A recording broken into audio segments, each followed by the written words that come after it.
Lindsie McCabe, will high evolution pollinators adapt to their changing environment? She is pursuing the Doctor of Philosophy in Biology, and her major advisor is Neil Kopp. As many of you know, bees are vital to pollination. They pollinate almost 1/3 of all crops and more than 86% of all flowering plant species. However, there is another pollinator that is often neglected: flies. Flies are the second most important pollinator and are typically the main pollinator in high elevation ecosystems like our own mountain town.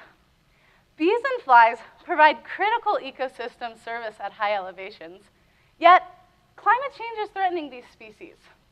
With an increase in global temperature, it is predicted that species will need to move up in elevation to sustain current habitat requirements, or they must be able to adapt to their changing environments. My research looked at 2 key traits that would allow species to adapt to their changing environments.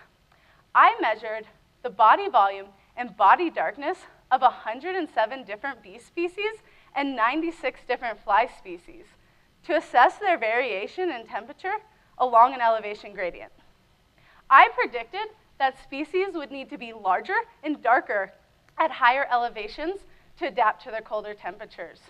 For insects, a larger body size allows for greater thermoregulation, and a darker body color allows for greater heat absorption.